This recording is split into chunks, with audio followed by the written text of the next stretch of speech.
Hello, everybody. We're back for another week. Welcome to the panel. And we are joined by our first ever male guest panelist.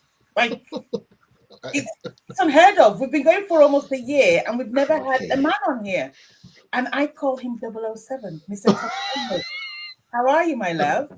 Very well, thank you. I feel the 007 thing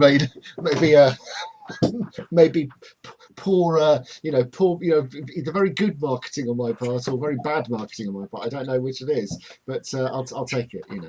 You'll always be 007 to me. Thank you.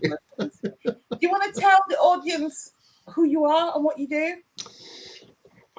I will gladly do that. So, my name is Tommy Stanhope, and I run a business called Podforge, which is a podcast and audio book production company. I've been in the world of video and audio production for about a million years, since 2001. So when I first started out, we were still delivering projects on VHS, and now obviously that doesn't happen. So we moved into podcast production sort of almost exclusively about 3 years ago, and that side of the business completely took off and is now what we do. And I love it. I love podcasting as a format, and I think I've probably had, I don't know, an excitingly varied career over the years, where I've been places and done things and had lots of fun and enjoyment in the work I do, and I feel very lucky to be able to do what I do. Well, it's good to have you on. Thank you. It's good to have you on, and of course, you're an oldie now, Naomi. I do feel a bit like that. I feel like a pair of comfy slippers. You slotted right in. And do you just want to give a sort of like explanation about what you do as well? Of course, yeah. Naomi Holbrook. I'm the unconventional weight loss coach, and I help women to heal their relationship with food, their body, and themselves. Amazing. And my name is Victoria Dioh. I am your African Oracle, which means I'm your intuit and also healer, and I help you fall in love with your life again. It's that simple. We are working on that whole spill, so I'm just going to leave it at that, and then I'll update you when it's all sort of like all properly sorted out, because I keep going around the corners with that whole spiel and stuff. But yes. Anyway, today we're talking about ADHD. And who knows, the fact that sometimes I go up and down around the corner trying to figure out the right words and question myself and write it down and get excited. Who knows, that could be ADHD. I don't know. But we were having a discussion last week. We're talking about the injections. Love to know what you still think about that. But we're having a discussion, and we started talking about ADHD. I think this was in the after show, and we're like, you know what, it'd be a really good topic, because how does it affect us? Does ADHD exist?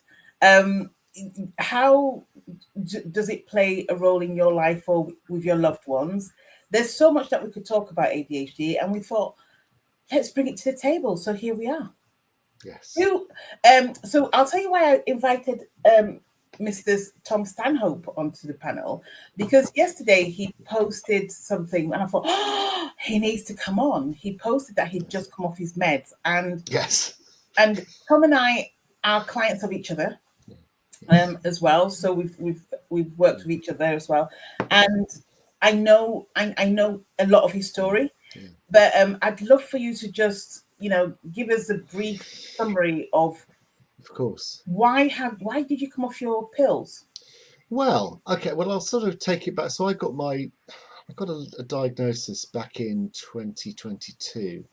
I self-referred. So to take it a step further, one of my oldest friends is a psychiatric consultant with a career specialisation in adult ADHD, and sort of over kind of conversations with my friend, he was like, obviously I'm not allowed to diagnose, and I shouldn't really, but it might be worth you seeking out kind of you know, a little bit of advice around this. I thought, okay, right. So I went off, and conversations I'd had with my wife around all of this as well, you know, led me to go sort of at that point where you go and you do all that reading online. You go, oh, actually that does sound a lot like me, and then you get further into it and you go, oh well, that'll make a lot of sense of all the things I've sort of experienced over the years. And so I went through the process. I got the diagnosis, and then was offered to go through the sort of the prescribing and titration process, which I did,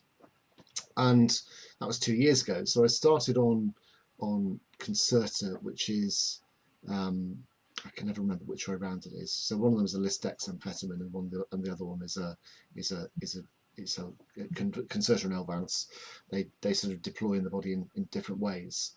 And I started out on Concerta, which I really liked. I found it to be a very good, you know, very good for, you know, for, it worked for me. But then there was the supply. There were sort of national and international supply issues with it. So I was then offered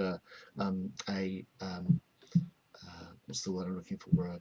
A generic, which felt like the sort of Poundland version of it. It landed in a very different way, sort of internally, and I found myself getting very, very angry. I'm not a very angry person, but you know, it was like it gave me all sorts of sort of emotional and sort of mood spikes. And so I then came off that, and then was put onto Elvance. And initially Elvance was amazing. I thought, oh, this is great. And that's essentially it's still a sort of it's a stimulant, it's an amphetamine, but it metabolizes in the liver into the final form of the drug. So it takes a little longer to ramp up and longer to ramp down. And it took a while to sort of dial in the correct dose. And I was initially put onto a very high dose, which sort of which I, you know, to me, I thought, wow, I feel like an efficient, purposeful human being who knows exactly what they're doing. But my family were like, you've turned into a sociopathic robot.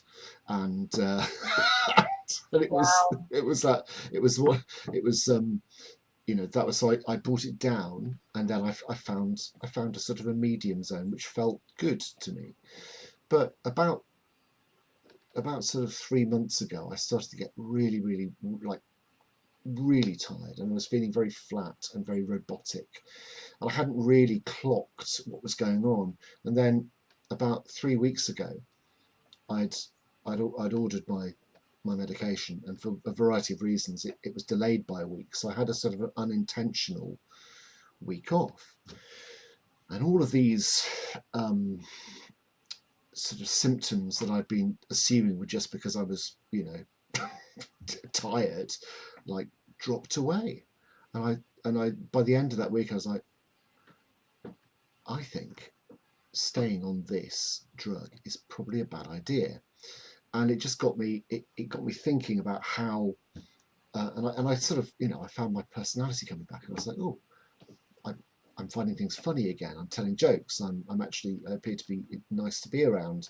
My family wants to, and I was able to just, I felt a lot more relaxed. But it was that realization that actually the benefits of the drug had started to be massively outweighed by the kind of the sort of the costs being that sort of difficulty in sort of, I don't know, feeling like I didn't really recognize myself. And so I made the decision to stop that. But actually the subsequent 2 weeks, so the first week off was unintentional, and that was it. But then these last few weeks, and I've only really actually started to come out the other side of it today, you know, as in just today. Today's the first day that I'm not feeling like,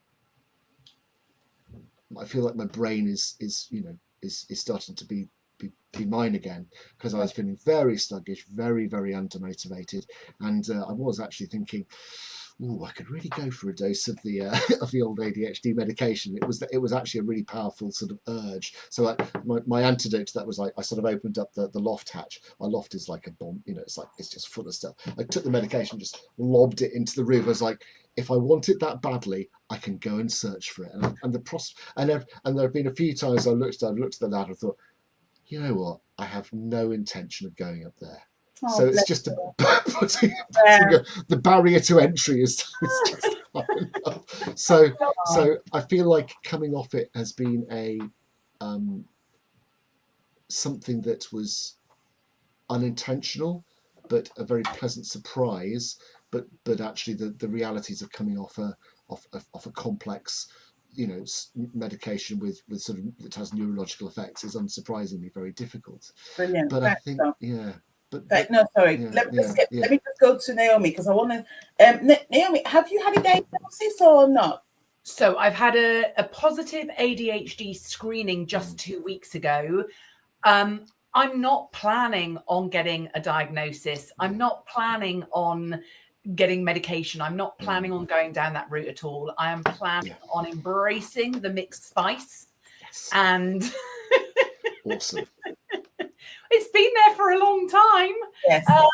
It's just I didn't know what it was. So yeah, I've had a positive screening, and you know what, a bit like Tom said there, I have some friends in the medical profession who have been saying to me for the last 5 years, when I didn't even know really what neurodivergency was, what ADHD was, all those different things.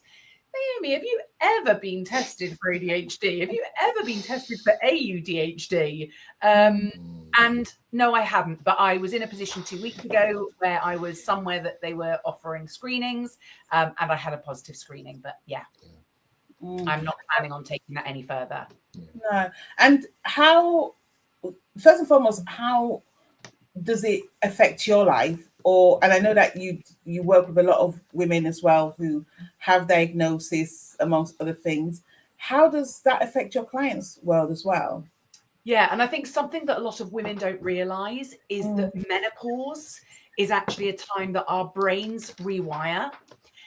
And it's why so many women get late diagnosed, and probably a little bit the same with men as well, Tom, because obviously whilst men aren't going through menopause, they are also going through hormonal shifts and changes. So the research is out there that actually what happens is it's almost like this veil that a lot of us have been wearing, functioning behind for years and decades. That veil kind of starts to come away, and therefore maybe more things are exposed. Now, I've noticed it, I was in corporate for 21 years. If I'm honest, I was hitting menopause when I walked out of my corporate career. I was recording voice notes in every single meeting I was in, listening to the voice notes on the way home, typing up the meetings, typing up we didn't have ChatGPT then and AI, or I didn't. But my brain just wouldn't, whereas before I'd been in a meeting and doing this and doing that, my brain just started to almost malfunction. So I assumed I'd been, I'd had depression from a teenager, and I'd been on antidepressants on and off from the age of 14 to my mid 40s, 50 now. And a bit similar, like sort of Tom was saying, with with medication for ADHD, antidepressants had a very numbing impact on my life, which I hadn't realized at the time. It's only the last, 3-4 years since I've been completely medication free that I now feel like a version of myself that I never was before, which is why I do not wish to go down the prescription medication route.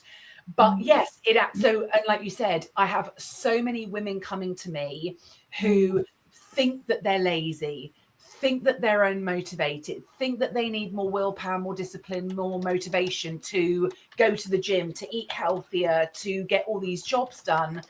But actually, I think for a lot of them, they're not aware that they, and look, I guess we're all on spicy scale in some way or other. Oh, I've got a bit now. Is it? I can hear it. Can you hear yourself? Yeah, I can just hear myself coming again, which couldn't, but that's fine.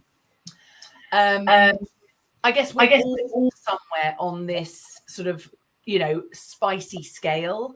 And what I do is help women with tools and strategies to actually reprogram the neural pathways so that their brain works in a new way that helps them to not only navigate all the sort of muddle that goes on in their brains, but also to help them to achieve their goals, whether that's health, weight loss, whether it's in their business, whatever it might be.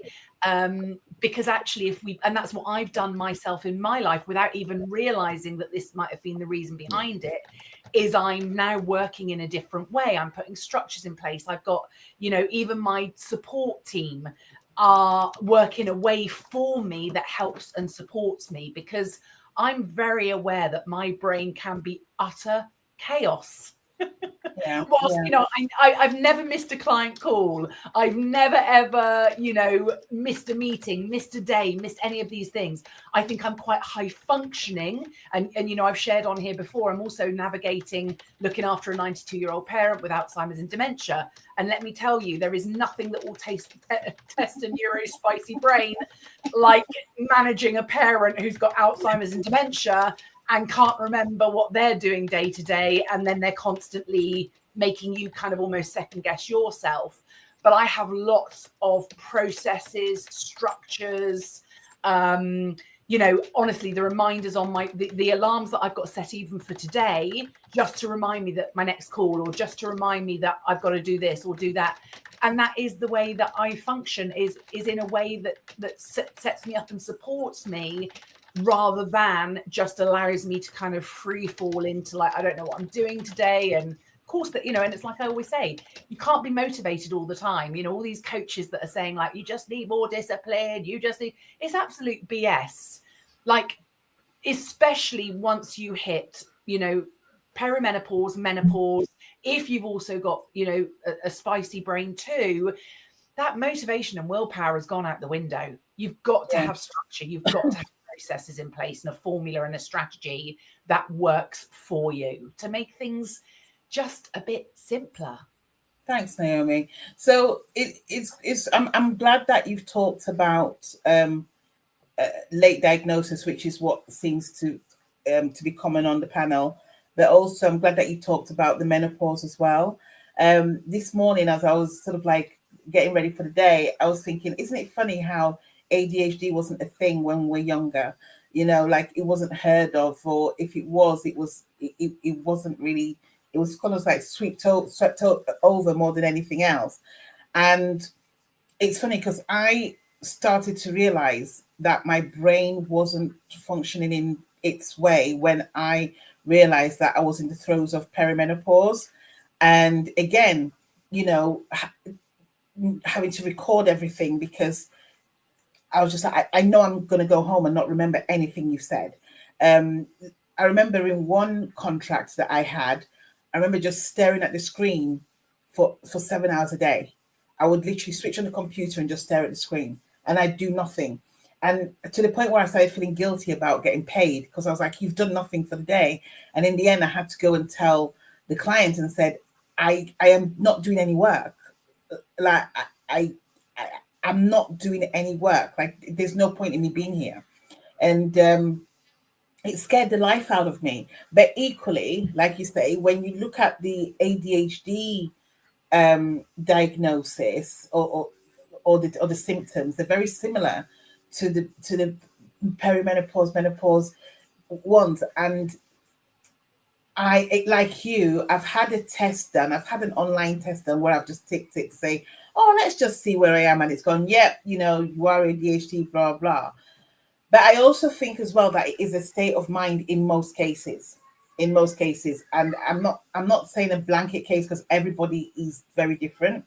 And one thing that I've realized, especially in my job, so I use pranic healing to, I'm a pranic therapist. And a lot of my ADHD patients who struggle with ADHD, like the symptoms, and I know Tom would be able to allude to this, is that when it's so painful, functioning is probably the least of your worries. It's just feeling happy and not wanting to sometimes you just want to stay in bed. I have one client who has failed 2 exams in a row over 2 years, literally so depressed, having panic attacks every night and day. And with pranic therapy, you move the energy around the body. So, and I know that programming is similar, because you're basically moving things around, so it doesn't always, so 1 + 1 doesn't always equals 2. It's moving things around so that you're not in a state of panic, you're not in a state of, oh my god, there's something wrong. And I say this with a lot of compassion, because I know it's not that easy for everybody. I know that not everybody has got the support. So I know that I've had one client who's just become used to having panic attacks, because that's the state of the game. And when I used panic therapy to treat those panic attacks, they were completely amazed, because they're like, oh, so what do I do now? Like, oh my God, I've got more time in the day, because I'm not spending half the day having a panic attack, or waking up in the morning and thinking I'm still tender from last night's episode. But I also have this thing where I want to encourage people to seek help, to seek the right help, not to give their power away. Is that whole thing, like Tom was talking about his car earlier on. But before you get a mechanic or you get a plumber, you normally choose the best of three, don't you? You normally say, well, it's about cost, it's about efficiency, it's about whether you and I get on. There's so much more to it. There's so much more to it than just being able to change a tap or sort of my car out.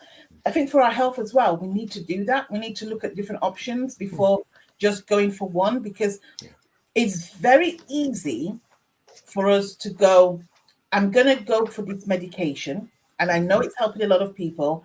But like we said in the weight loss topic last week, something's going to give. If it's calming you down here, as Tom says, it's like that loft is still building up. Like there's still crap going into that loft, right? So it's like, how do we manage that? So I want to encourage people to be a lot more discerning when it comes to support. Yeah. Who's got something to say? Yeah, I've got something to say on that, funny enough, because I was out hiking at the weekend with a friend, and I only met her through solo festivals.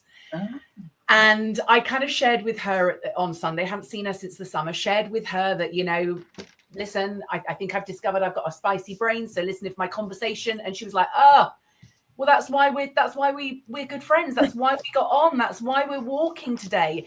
And one thing I am starting to realize, I for decades hid that I had depression, hid that I had panic attacks, wore this mask all the time of success. And you know what? I'm embracing the whole messy midlife, menopause, navigating this stage. Anybody that tells you that this stage of life is perfect and like, a Disney film, absolute BS. But I think what starts to happen is you start to find your tribe. Yes.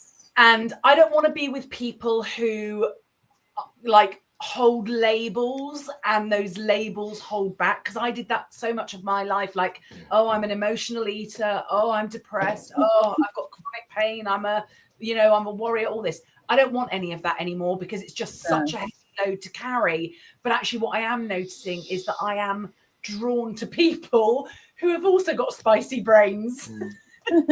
Well, we sort of automatically, I think it's we automatically sort of self-select, I think. Yes. With people, and I would say that the sort of the entrepreneurial world is a self-selecting space as well, because we usually end up here. There's a variety of reasons, but one of the consistent ones is because I just didn't fit in. Yes. In the world of traditional employment, and so you get this group of people, and it can sometimes feel like you look around and go, is there anybody here who doesn't have ADHD? And you go, well, yeah, but that makes sense. If we're a sort of it's a self-selecting bunch, a self-selecting group, and we kind of we sort of find our ways. And I look at my friendship group, people I've been friends with since the age of 13, but we still sort of we kind of we see each other regularly, and actually one way or another we're all a bit flipping weird, to be quite honest. So, but we found each other as friends because we got each other. And it's a lot of it's very unspoken. It's sort of just life feels easier when you find there's people with whom life feels easy, it can often turn out that it feels easy because they just get you because they're quite like you. So, Tom, I've got a question. Yes. Naomi's talked about structures, Yes. systems, and a Yes. team and a tribe. How do you now, with an ADHD diagnosis, how do you now stay functional? Yeah. Well, so I think the first thing is, like, I was functional before, but and the sort of the medication made certain things easier, but what I think these last 2 years allowed me to do was to build new habits and build new sort of neural structures that allow me to do things in ways. But let's be honest here. I think a lot of the with the ADHD medication, the purpose of a lot of it is to make us more socially acceptable to other people, and so that's the part of it that I think has been I've been finding increasingly annoying. It's like, who the hell am I taking this for? Am I just taking this to sort of fit in, or am I just taking it to? But I'm not going to deny it is nice to be able to sort of sit down and focus for sort of 8 hours straight and go, I've got an absolute ton of work done today. But at the end of the day, that's not me. That's never been me. But what was really interesting, so when I started taking the medication, two things instantly happened. One, my eating habits. Before that, it's a dopamine hunting activity. I would treat food as a kind of an easy way to happy, and so you go, I have eaten a packet of Jaffa cakes, I am a happy boy, and you go, oh, I wonder why. But now, I mean, the thing is, it's all come back, but I don't feel particularly guilty about it now. But so all of those things dropped away, and then I was able to sort of look at my kind of what's the word I'm looking for? Look at my behaviours and go, what's left now that the medication has stripped away the things that are sort of clearly more ADHD based, and there were things left over that were like, that's probably trauma related. So you can go off and sort of, so there were some things which are like, okay, I think that's probably related to this. So I went off and got myself some therapy for that, and sort of, okay, fixed, good, let's move on. And I was able to sort of work down the list of things that I was seeing, and I've got to the bottom of the pile, which is the really sort of knotty stuff where you look at and go, I think that's like deep childhood stuff. We're gonna tackle that in the new year. I'll take a breather. We'll get to that in a bit. But it's been really useful to look at that. So, in answer to your question, you build systems. We built systems beforehand in order to make life work, and then I've had and now I've got a bunch of systems and processes that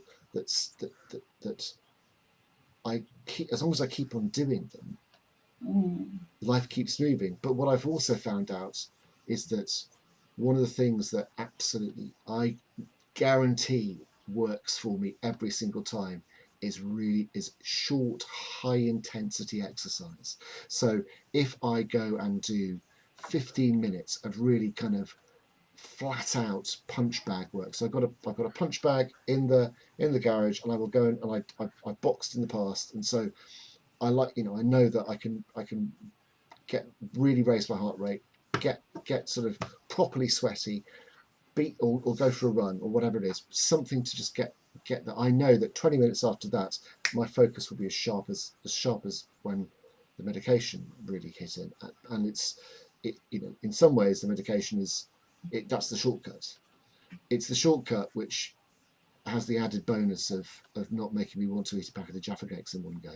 So it is a cheat code, but it's one that comes with a price, and I stopped wanting to pay the price. Yeah. Naomi, so Tom's just mentioned there about the Jaffa cakes. And I really want a Jaffa cake now. God, I haven't had a Jaffa cake in years. Now I want a bloody Jaffa cake. Sorry. I've never had one. I've never had one. I don't get them. I don't. I mean, the real question here, Tom, is how did you eat yours? Literally in one go. Although no, they're a lot smaller nowadays anyway. Smaller and thinner. Very disappointing. You only get 10 like everything now, in life. Like 12. I wonder, because I know there's an argument about whether it's a cake or Biscuits. Oh, wasn't that to do with the tax? That was to do with food tax years ago, wasn't it? Yes. And I don't think so. Has it ever been resolved? No, I'm the third way. I don't care. It's a Jaffa cake. It's its own thing. I like that. So so with regards to food, because the thing is, when you're trying to figure something out in life, I know I'm like this, but I'm trying to figure something out in life and I can't get to a solution. I'm like, let's have something to eat first and then we'll figure it out and stuff and what have you. So how do you, with your clients who are also ADHD diagnosed and stuff, how do you help them to overcome the need to distract whilst dealing with everyday life? Yeah, because Tom hit it the minute Tom said dopamine, I was like, yeah, there we go. So often we're looking for the quick dopamine fix, whether it's the scroll on the internet, the Amazon shopping basket, the Deliveroo, the Jaffa cake in the cupboard, the glass of wine, because our brain, and this is another thing you've got to bear in mind, our brain is still the primitive brain. It has not evolved to where we are living in modern day life. So our brain is still based on, caveman who was going out once a day to, pick berries, find, meat, food. Our brain hasn't evolved. And yet we are now sitting at desks for 8 hours on multiple social media platforms, emails pinging from all different directions, all these different things. And our brain is constantly in this state of fight and flight, and constantly we're in this sort of freeze. So what you have to bear in mind, it goes back a long way. And we talked a little bit about childhood, and what I find with so many of the women that I work with, myself included, who battled disordered eating for 30 years from a child, our relationship with food has often been one of self-soothing. And if you think about when we're born as a baby, what happens when we cry? We're given a bottle, we're given milk to soothe. So that starts our relationship with self-soothing with food.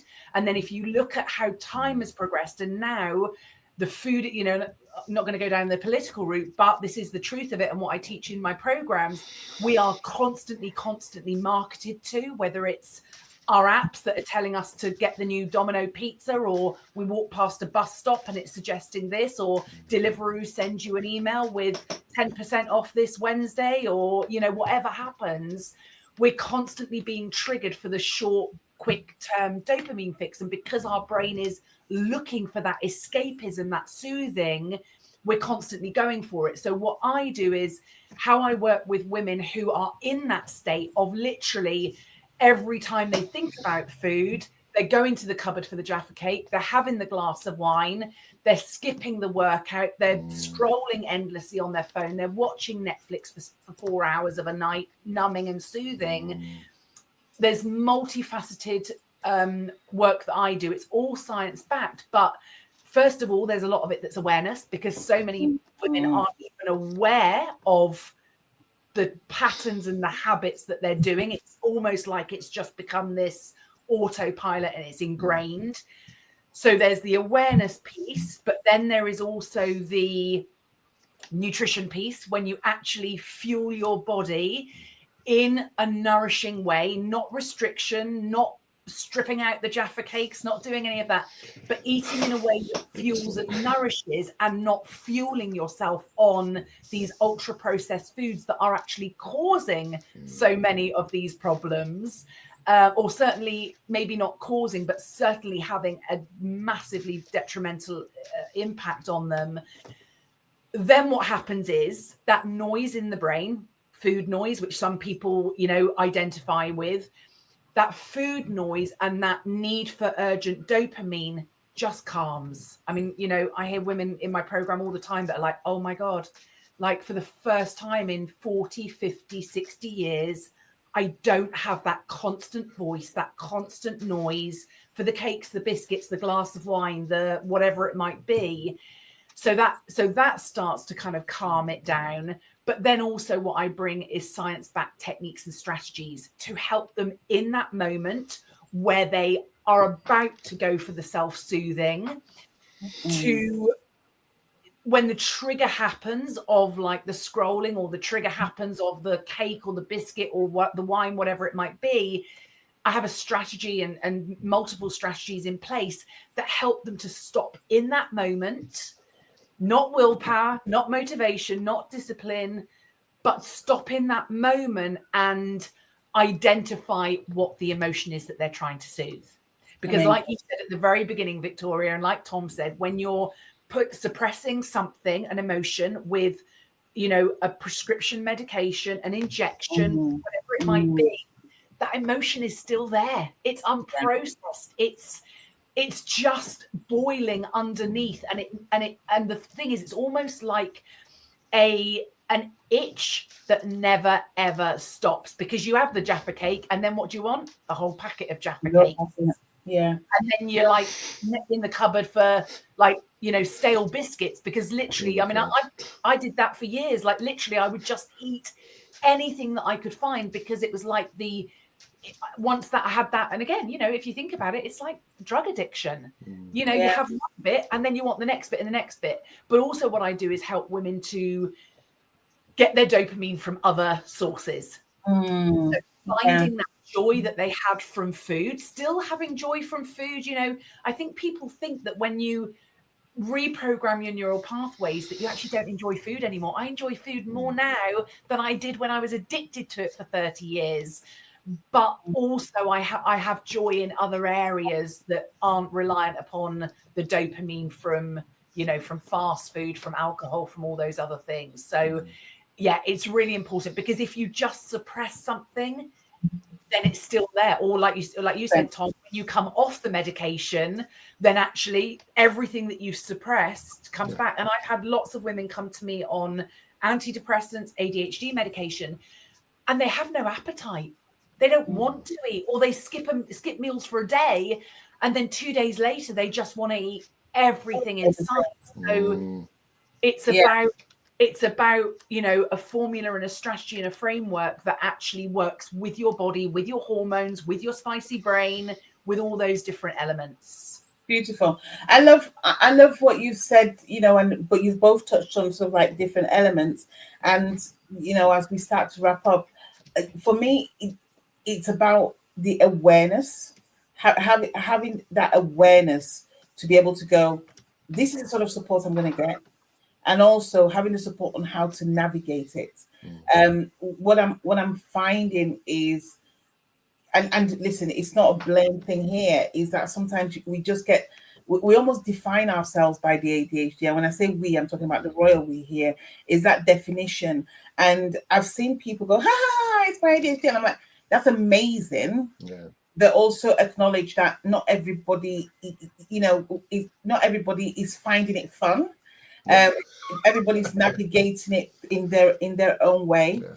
I've also had people who say, well, I don't want treatment. And it's like, we're not treating you of the ADHD, we're treating you of the symptoms that you're experiencing that are robbing you of your life with ADHD. So like I say, you know, I've got clients now who have gone and got jobs who, you know, when previously they couldn't even imagine those jobs. And again, you know, I love the fact, Naomi, that you talk about being science-backed, because pranic healing is also scientifically proven with, you know, it's been tested at King's Hospital for the last 2 to 3 years and what have you, incredible results. It's like you need to make sure, and as I'm saying at the bottom, we're not medical experts, so you know, go see your doctor, but there are also alternative and complementary. So pranic healing is a complementary treatment to actually help you to get to where you need to go.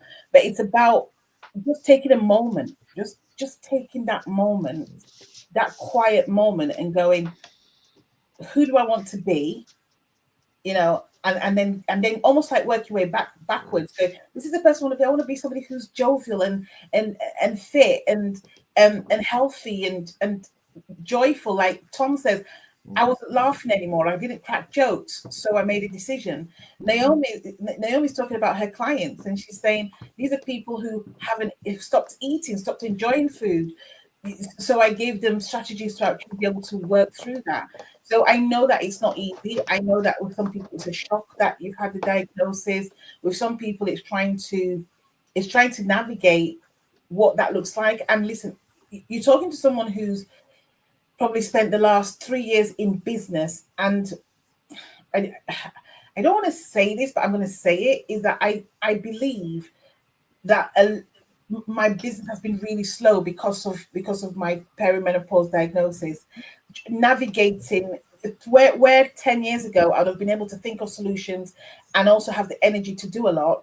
I'm having to manage my energy and also and also be kind to myself and realize that rushing is not my formula for success. So it's like, I get it. We all get it. We're all experiencing different, maybe we're experiencing different types of diagnosis, but there is help out there. Don't just jump on the first one. Whilst medication will work for some people, it may not work for others. But we said this last week, we're going to say it again. If you're getting a drug to help you with something, it's look at what else has got to give, because it's not normally an umbrella type of treatment. And we're not doctors, but we're saying, question your doctor. So we talked about the weight loss injections last week, and the question I to my doctor was, well, what's the long-term effect of this? What will Victoria look like in 5-10 years time after taking this medication? And he couldn't tell me. He was like, well, we've not tested that far. And I'm like, well, so I can't take the medication because I'm not going to be your guinea pig to do that. So ask questions, get your voice back. And I feel as if Naomi does really well in that element about sort of like getting your voice back, but also I do as well. It just depends on who you want to speak to have that conversation. But please, please, please, please, please speak to your doctors. Final words, Tom. I suppose I'd say this is only my experience. Don't take this as this is what I have personally felt, and I know that the medication works wonders for people, and it did for me. But actually, if nothing else, having the mental space to look at my behaviours and go, that and that I can understand, that I need to do something about, that I need to say that's a bigger piece of, and that sort of, that was amazing. So I don't want anybody listening to this thinking, oh God, here we go. I'm not for a minute suggesting that my experience is one that works, or this is what's worked for me. But I will say that the ability to sort of step back and look at yourself can be really hard when you are in the thick of it. And if I don't think I would have made that choice had I not had the sort of enforced break. So it's really complicated. There's no easy answer to this. No. But I also want to say thanks for telling us your story, because I know I hijacked you yesterday. And oh my God, come on! Like, I know, very happy to. Very happy to. Tom hears from me like once or twice a year, and it's not like, oh my God. It's always normally one of those like, oh my God, we're going to do this. So I really appreciate it. Naomi. I think mine is embrace it rather than put a limitation on yourself. And that isn't just ADHD, okay? That's absolutely everything. 15 years ago, I couldn't walk up a flight of stairs. I was on antidepressants. I was on sleeping tablets. I was on such high strength opioids. I could barely function. I could, and like Tom said there, I was not a joy to be around at all. It impacted my relationship. It impacted my career. It impacted every single area of my life, because all I kept doing was just living by these labels and medicating them. And since coming off all that medication, and again, I'm not a doctor and I never advise my clients to come off of any form of medication. What I do is help with systems in the background to give them the strong foundations to be able to make a healthy, conscious decision. But we live by so many bloody stories. Some weren't even ours to carry. And so it's about a reframe. I'm just embracing, like, I'm spicy, all sorts of spicy. I'm not using it to limit me in my business. I'm not using menopause to limit me. I'm not using my dad's dementia and Alzheimer's.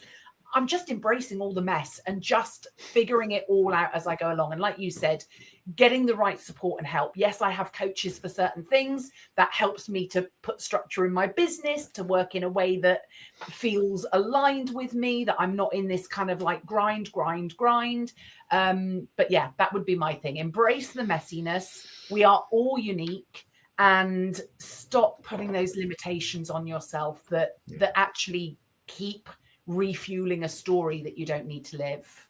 Yeah. And from me, I'll say this. About 10, 20 years ago, we probably consumed about maybe 10 newspapers a day. We consume about 700 newspapers a day right now. We consume about 6,000 to 7,000 ads that you don't even realize you're seeing on social media right now. Go easy on yourself. What I've done is I had the test. I didn't embody it. I treat myself for menopause so I can think straight. And also, I'm back at the gym.